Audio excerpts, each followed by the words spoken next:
আদম আলাইহিস সালাম যখন অপরাধ করলেন, গুনাহ করলেন, কি করলেন? গুনাহ করলেন, আল্লাহর আদেশ অমান্য করলেন। ২৫০ বছর পর্যন্ত লজ্জায় উপরের দিকে তাকান নাই, নাউজুবিল্লাহ বলেন। তিনি ক্ষমাপ্রাপ্ত হয়ে তারপরে দুনিয়ায় এসেছেন। আল্লাহর আদেশ অমান্য করা কি ছোট গুনাহ না বড় গুনাহ? বড় গুনাহ করলেন। বড় গুনাহ করার কারণে আবার তাওবাও করলেন। ছোট গুনার জন্য কি কোনো তাওবা করতে হয়? করতে হয় না। তাওবা করতে হয় কোন গুনার জন্য? কবিরা গুনার জন্য। তাৎক্ষণিক আল্লাহ ক্ষমা করে দিলেন। কি করে দিলেন?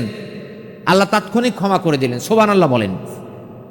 তোমরা সাক্ষ্য দান করো আল্লাহ ছাড়া কোনো ইলাহা নাই। এই যে সাক্ষ্য দানের কথা বললেন ৩ নম্বর সূরা সূরা আলে ইমরানের ১৮ নম্বর আয়াতে আল্লাহকে সাক্ষ্য দানের কথা বললেন। আবার ৩ নম্বর সূরায় একই সূরার ৮৬ নম্বর আয়াতে ওয়াশাহিদু আন্নার রাসূল হাক্কুম ওয়া জাআহুমুল বাইয়িনাত, রাসূলকে সাক্ষ্য দান করতে বললেন। এক আয়াতে আল্লাহর সাক্ষ্য দিতে বললেন, আর এক আয়াতে রাসূলকে সাক্ষ্য দান করতে বললেন।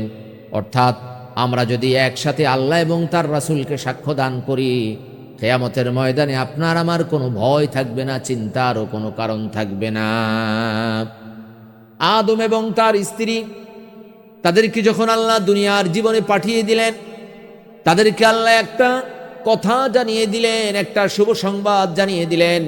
বললেন, ও আদম, ও তোমার স্ত্রী, তোমার যে স্ত্রী, তোমরা এখান থেকে বের হয়ে যাও। قُلْنَا اهْبِطُوا مِنْهَا جَمِيعًا فَإِمَّا يَأْتِيَنَّكُم مِّنِّي هُدًى فَمَن تَبِعَ هُدَايَ فَلَا خَوْفٌ عَلَيْهِمْ وَلَا هُمْ يَحْزَنُونَ। আল্লাহ রাব্বুল আলামিন বললেন, আমরা বললাম, অর্থাৎ আমি আল্লাহ নিজেই বললাম। এই আমরা হচ্ছে তাকিদের আমরা অনেক সময় বলি, এলাকায় যদি কোনো চেয়ারম্যান আসে, মেম্বার আসে, এলাকায় যদি এমপি আসে, একজন পাঠ করছেন, তিনি বলছেন আমরা আপনার কাছে এই দাবি জানাচ্ছি, কিন্তু বলছে কিন্তু একজন। কয়জন বলছে? একজন বলছে এলাকার পক্ষ থেকে। এই আমরা হচ্ছে অর্থাৎ একটা ভিআইপি। আমরা নবী সাল্লাল্লাহু আলাইহি ওয়াসাল্লামকে আল্লাহ কোরআনে অনেক নির্দেশ দিয়েছেন। ওই নির্দেশ দিতে গিয়ে বলেছেন, আমরা তোমাকে বললাম, ইন্না আ'তাইনাকাল কাউসার, we have given to you আল কাউসার, অর্থাৎ আমরা আপনাকে কাউসার দান করলাম। আসলে কাউসার দান করেছেন কে? আল্লাহ দান করেছেন। এক বচনকে আল্লাহ বহু বচন ব্যবহার করেছেন। এটাকে বলা হয় রয়্যাল প্রোনাউন, ভিআইপি প্রোনাউন। তো আল্লাহ বলছেন কি, আমরা দিলাম, আমরা সাক্ষ্য দান করলাম। অর্থাৎ আল্লাহ তাআলা কোরআনুল কারিমে অনেক জায়গায় আমরা বলেছেন, নবীর ক্ষেত্রে, আল্লাহর ক্ষেত্রে বিভিন্ন জায়গায় আল্লাহ আমরা বলেছেন। ওই আদম আলাইহিস সালামকে যখন দুনিয়ায় পাঠাচ্ছিলেন, তখন আল্লাহ আমরা বলেছেন, قُلْنَا اهْبِطُوا مِنْهَا جَمِيعًا فَإِمَّا يَأْتِيَنَّكُمْ, আমি বললাম তোমরা এখান থেকে নেমে যাও, তোমাদের কাছে আমার হেদায়াত আসবে, অর্থাৎ আমার বাণী আসবে, আমার কিতাব আসবে, আমার প্রত্যাদেশ আসবে, আমার ওহী আসবে। ওটা যদি তোমরা গ্রহণ করতে পারো, মেনে চলতে পারো, তোমাদের কোনো ভয় নাই, চিন্তারও কোনো কারণ নাই। সুবহানাল্লাহ। কে জানাচ্ছেন? আল্লাহ জানিয়ে দিচ্ছেন। আদম আলাইহিস সালাম যখন অপরাধ করলেন, গুনাহ করলেন, কি করলেন? গুনাহ করলেন, আল্লাহর আদেশ অমান্য করলেন। আল্লাহর আদেশ অমান্য করা কি ছোট গুনাহ না বড় গুনাহ? বড় গুনাহ করলেন। বড় গুনাহ করার কারণে আবার তাওবাও করলেন। ছোট গুনার জন্য কি কোনো তাওবা করতে হয়? করতে হয় না। তাওবা করতে হয় কোন গুনার জন্য? কবিরা গুনার জন্য। তাৎক্ষণিক আল্লাহ ক্ষমা করে দিলেন। কি করে দিলেন? আল্লাহ তাৎক্ষণিক ক্ষমা করে দিলেন। সুবহানাল্লাহ বলেন। আমাদের দেশে জাল হাদিস বানানো হয়েছে। এই জাল হাদিস আমাদের দেশে বানানো হয়নি, বানিয়েছে অনেকে, কিন্তু আমাদের দেশে এটা প্রচার করা হচ্ছে যে আদম আলাইহিস সালাম যখন দুনিয়ায় এলেন, ২৫০ বছর পর্যন্ত লজ্জায় উপরের দিকে তাকান নাই, নাউজুবিল্লাহ বলেন। তিনি ক্ষমাপ্রাপ্ত হয়ে তারপরে দুনিয়ায় এসেছেন। ক্বালা রাব্বানা যালামনা আনফুসানা ওয়া ইল্লাম তাগফির লানা ওয়া তারহামনা লানাকুনান্না মিনাল খাসিরিন। 7 নম্বর সূরা, সূরা আল আরাফ 12 নম্বর আয়াত থেকে 23 নম্বর আয়াত পর্যন্ত আল্লাহ আদম আলাইহিস সালামের ঘটনা বর্ণনা করেছেন। 23 নম্বর আয়াতে এসে বলছেন, ক্বালা, তারা উভয়ে বলল, রব্বানা, আমাদের রব, যালামনা, আমরা জুলুম করেছি, অত্যাচার করেছি, আনফুসানা, আমাদের আত্মার উপর, ওয়া ইল্লাম তাগফির লানা, যদি আপনি ক্ষমা না করে দেন, আমাদের অপরাধ যদি মার্জনা না করে দেন, লানাকুনান্না মিনাল খাসিরিন, আমরা ক্ষতিগ্রস্তদের অন্তর্ভুক্ত হয়ে যাব। আল্লাহ তাদেরকে ক্ষমা করে দিলেন। সুবহানাল্লাহ, আল্লাহ ক্ষমা করে দিলেন। 2 নম্বর সূরার একটু আগে যে আয়াতটা পাঠ করেছি, সেই আয়াতটি হচ্ছে 2 নম্বর সূরা 38 নম্বর আয়াত। 36-37 নম্বর আয়াতে আল্লাহ তাআলা আদম আলাইহিস সালামকে কালিমা শিক্ষা দিলেন। এই কালিমাটা আল্লাহ শিখিয়ে দিয়েছেন। তাহলে আদম আলাইহিস সালাম তাৎক্ষণিক ক্ষমা পেয়েছেন। কখন ক্ষমা পেয়েছেন? তাৎক্ষণিক। ইউনুস আলাইহিস সালাম, তিনি যখন মাছ তাকে খেয়ে ফেলল, তিনি সেখান থেকে আল্লাহকে ডাক দিলেন, লা ইলাহা ইল্লা আনতা সুবহানাকা ইন্নী কুনতু মিনাজ জালিমিন। দেখেন, সব জায়গায় লা ইলাহা আছে, এখানেও আল্লাহর কাছে বলছেন, আবার ওখানেই লা ইলাহার কথা আছে। ইউনুস আলাইহিস সালাম আল্লাহর কাছে লা ইলাহা বলছেন, লা ইলাহা, আল্লাহ তুমি ছাড়া কোনো ইলাহা নাই, ইল্লা আনতা সুবহানাকা, তুমি পুত পবিত্র। এই কথা যখন বললেন, আল্লাহ ইউনুস আলাইহিস সালামকে তাৎক্ষণিক ক্ষমা করে দিলেন এবং তাকে মাছের উদর থেকে মুক্তির ব্যবস্থা করে দিলেন। তাহলে আমাদের দেশে যেই গল্প বানানো হয় বা বিভিন্ন জাল হাদিসের আলোচনাটা করা হয়, এগুলো মূলত ওয়াজের মাঠকে গরম করার জন্য, অথবা অনেকে স্টাডি করেন না, লেখাপড়া করেন না। আমার এক ওস্তাদ বলতেন যে কেউ যখন MA পাস করে, কামেল পাস করে, তখন সে 1 পাস করে। কি পাস করে? 1 পাস করে। কামেল পাস করলে কি পাস হয়? 1 পাস হয়। তা আমি বললাম যে হুজুর, কেমনে 1 পাস হয়? তো বাচ্চা পোলাপানরে মানুষ কিভাবে পড়ায়? আমি কই, অ আ ক খ মুখে মুখে পড়ায়। আমরাও কামেল পর্যন্ত তাকে নির্ধারিত সিলেবাস পড়িয়েছি। কি পড়িয়েছি? নির্ধারিত সিলেবাস পড়িয়েছি। পুরো কোরআন তাকে পড়ায়নি, পুরো হাদিস তাকে পড়ায়নি। পড়ালেও সে অনেকটা ভুলে গিয়েছে।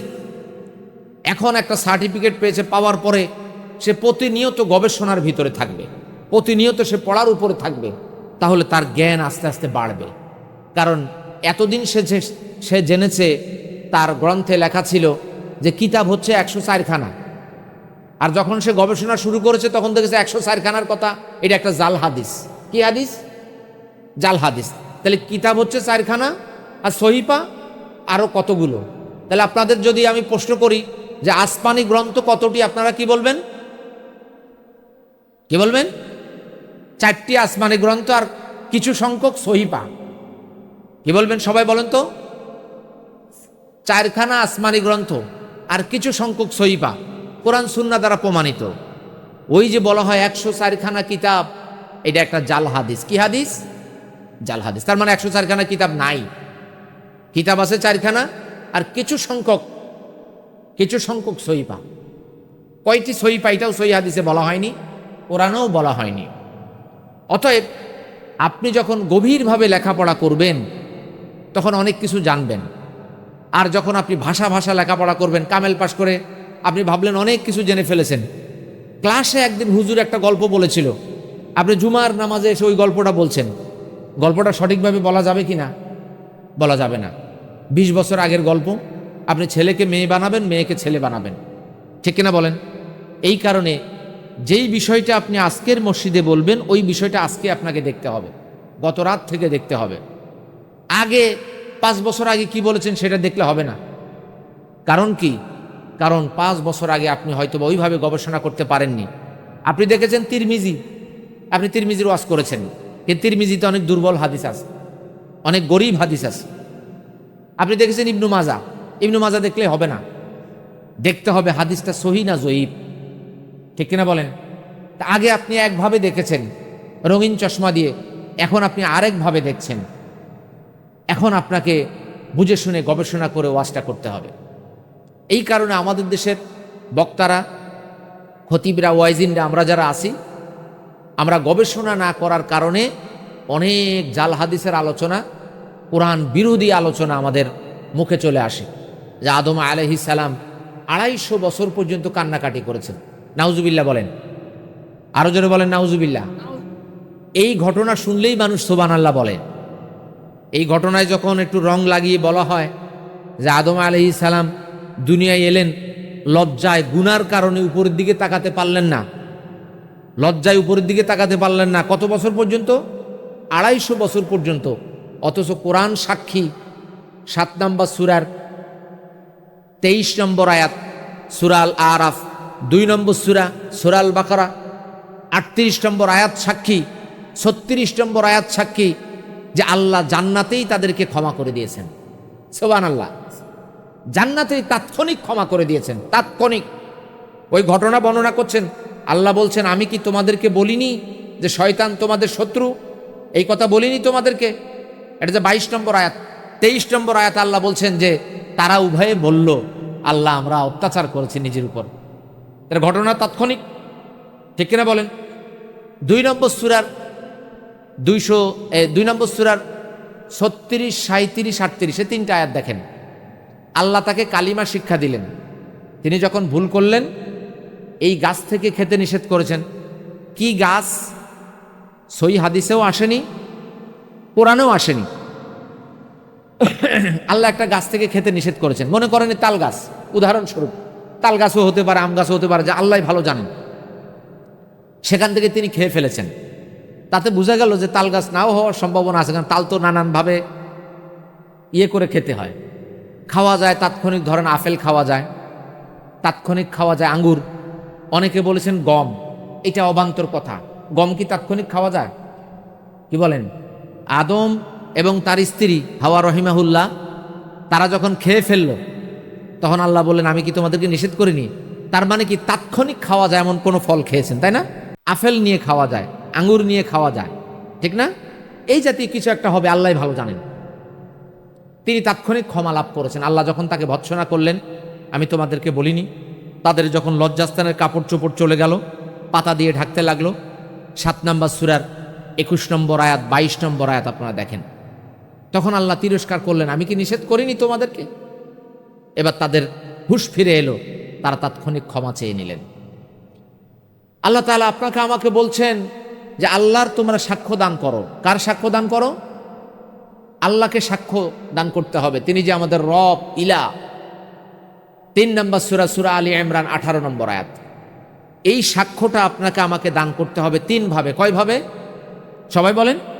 3 ভাবে। তাসদিক বিল জিনান, অন্তরে বিশ্বাস, ইকরার বিল লিসান, মৌখিক স্বীকৃতি, আমল বিল আরকান, কাজে পরিণত। এই 3টির মাধ্যমে আপনাকে আমাকে আল্লাহ তাআলার এই কালিমার সাক্ষ্য দিতে হবে। আপনি শুধু অন্তরে সাক্ষী দিলেন কিন্তু মুখে স্বীকার করলেন না, আবার কাজেও বাস্তবায়ন করলেন না, হবে না। আপনাকে এই সম্পর্কে জানতে হবে, এই সম্পর্কে জেনে বুঝে তারপরে এই বিষয়টা সাক্ষ্য দান করতে হবে। আল্লাহ রাব্বুল আলামিন বলেন ফাআলাম আন্নাহু লা ইলাহা ইল্লাল্লাহ, 47 নম্বর সূরা মুহাম্মদ 19 নম্বর আয়াত আল্লাহ বলেছেন ফাআলাম, তোমরা জেনে রাখো, অর্থাৎ তোমরা জানো, এই বিষয়ে জ্ঞান অর্জন করো যে আল্লাহ ছাড়া কোনো ইলাহ নাই, আল্লাহ ছাড়া কেউই নাই, বিধান দেওয়ার মালিক নাই, আল্লাহ ছাড়া রিজিক দাতা নাই, আল্লাহ ছাড়া পালনেওয়ালা নাই, আল্লাহ ছাড়া বিধান দেওয়ার কোনো মালিক নাই। আমি লা ইলাহা ইল্লাল্লাহ পাঠ করলাম কিন্তু আমি আল্লাহকে বিধান দাতা হিসাবে মেনে নিলাম না, তাহলে আমি লা ইলাহা ইল্লাল্লাহটাই বুঝলাম না, ঠিক কিনা বলেন?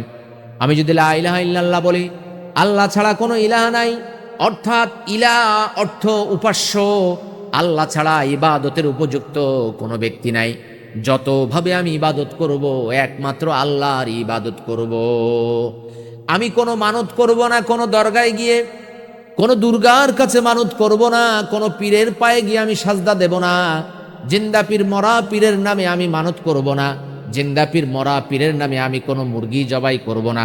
একমাত্র জবাই হবে কার নামে? কার নামে জবাই হবে? আল্লাহর নামে জবাই হবে। ইবাদতে আল্লাহর সাথে কাউকে শরীক করা যাবে না। 2 নম্বর সূরা, সূরা আল বাকারা 163 নম্বর আয়াত আল্লাহ বলেন, ওয়াইলাহুকুম ইলাহু ওয়াহিদুল লা ইলাহা ইল্লা হুয়ার রহমানুর রহিম। ওয়াইলাহুকুম ইলাহু ওয়াহিদ, আর তোমাদের ইলাহ হচ্ছে এক ইলাহ, একক ইলাহ, লা ইলাহা ইল্লা হুয়ার রহমানুর রহিম, তিনি ছাড়া সত্য কোনো ইলাহ নাই, তিনি দয়ালু দাতা। সুবহানাল্লাহ। আল্লাহ ছাড়া কোনো ইলাহ নাই আপনার আমার। আল্লাহ ছাড়া বিধান দেওয়ার মালিক কেউ নাই। এই বৃষ্টি দেন কে? আল্লাহ দেন। আমি যদি বলি যে প্রাকৃতিক কারণে বৃষ্টি হয়, তাহলে আমার ঈমানটা কি থাকবে? সব কিছুর মালিক আল্লাহ। রব মানে কি? যিনি পালন করেন। আমরা যে সালাতে আদায় করি, আলহামদুলিল্লাহি রাব্বিল আলামিন, সালাতের শুরুতে, কোরআনের শুরুতে, ফজর, জোহর, আসর, মাগরিব, ইশা, আওয়াবিন, চাষ, বিতর, তাহাজ্জুদ, সালাতুল ইস্তেসকা, সালাতুল কুসুফ, খুসুফ, যত ধরনের সালাত আছে, সব সালাতের শুরুতে আমি একটা সূরা পাঠ করে। সূরাটার নাম কি? সূরাটার নাম কি? সূরাতুল ফাতিহা। এই সূরার প্রথম আয়াতটা হলো আলহামদুলিল্লাহি রাব্বিল আলামিন। সমস্ত প্রশংসা সে আল্লাহর জন্য যিনি জগৎ সমূহের রব। রব অর্থ হচ্ছে প্রতিপালনকারী, লালনকারী, পালনকারী। অর্থাৎ আপনাকে যেইভাবে আল্লাহ লালন করে, ওই সূর্যটাকেও আল্লাহ সেইভাবে পালন করে, ওই সূর্যটাকেও আল্লাহ সেইভাবে উঠায় নামায়, সূর্যটাকেও সেইভাবে জ্বালানের ব্যবস্থা করে, সূর্যের তেজস্ক্রিয়তার ব্যবস্থা আল্লাহ করে দেন, ওই চন্দ্রটাকেও আল্লাহ ওইভাবে পরিচালনা করেন। এটার নাম হচ্ছে আল্লাহকে ইলাহ হিসাবে, রব হিসাবে বিশ্বাস করে নেওয়া। সুবহানাল্লাহ। ইলাহ হিসাবে যখন আমি বিশ্বাস করব, তখন ইবাদতে আমি আল্লাহর সাথে কাউকে শরীক করব না।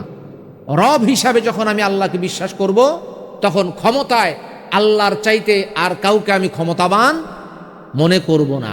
ঠিক কিনা বলেন? আমাদের দেশে আমরা আল্লাহকে আল্লাহ হিসাবে মানি। ওই যে বক্তব্যে আমাকে কালিমা শিক্ষা দিয়েছে, আমি কালিমা শিখতে চাইনি, হুজুর পিটিয়ে পিটিয়ে আমাকে শিক্ষা দিয়েছেন। আমি কালিমার মর্ম বুঝিনি, তাই আমি কালিমা পড়ছি, 1000 কালিমা পড়েছি, কালিমা জিকির করছি। আমি হালকায় জিকিরে লা ইলাহা বলছি, বলছি কিনা? ওয়াজ মাহফিলে গেলে লা ইলাহার জিকির শোনা যায়, শোনা যায় কিনা? সবাই বলেন, সবাই বলেন, লা ইলাহা ইল্লাল্লাহ জিকির শোনা যায় কিনা? আছে কিনা?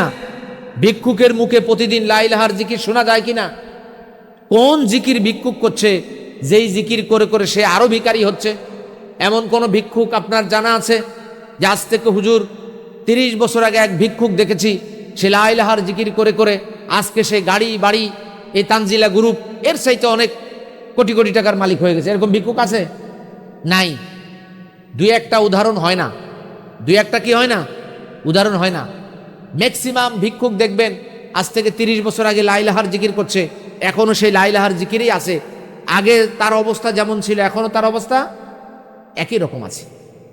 এই লা ইলাহা পাঠ করে সাহাবায়ে কেরামগণ ক্ষমতার মসনদে বসেছেন। ওমর রাদিয়াল্লাহু তাআলা এই লা ইলাহা পাঠ করার পরে তিনি খলিফাতুল মুসলিমিন, দ্বিতীয় খলিফা হয়েছেন। ঠিক কিনা বলেন? লা ইলাহা পাঠ না করলে কি তিনি দ্বিতীয় খলিফা হতে পারতেন? আর আমি আপনি লা ইলাহা পাঠ করে কি করছি? ভিক্ষুক হচ্ছি। তাহলে ওই লা ইলাহা এই লা ইলাহার মধ্যে পার্থক্য আছে কিনা? কি বলেন, আছে কিনা? আমি বললাম আল্লাহ ছাড়া কোনো ইলাহা নাই, আমি বললাম আল্লাহ আমার একমাত্র ইলাহ, কিন্তু আইন মানি আমি গণতন্ত্রের আইন মানি, আমি মাও সেতুংয়ের আইন মানি, আমি ব্রিটিশ ল মানি, আমি এমন আইন মানি যে আইনের সাথে কোরআনের কোনো সম্পর্ক নাই, যে আইনের সাথে ইসলামের কোনো সম্পর্ক নাই, যে আইনের সাথে আল্লাহ এবং তার রাসূলের কোনো সম্পর্ক নাই।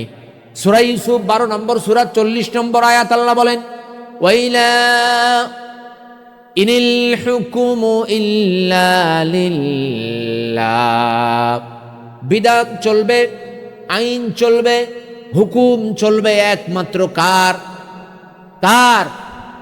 আমার জীবনে কার হুকুম চলবে? আমার পরিবারে কার হুকুম চলবে? আমার সমাজে কার হুকুম চলবে? আমার রাষ্ট্রে কার হুকুম চলবে। হুজুর রাষ্ট্রের কথাটা তার বলা গেল না।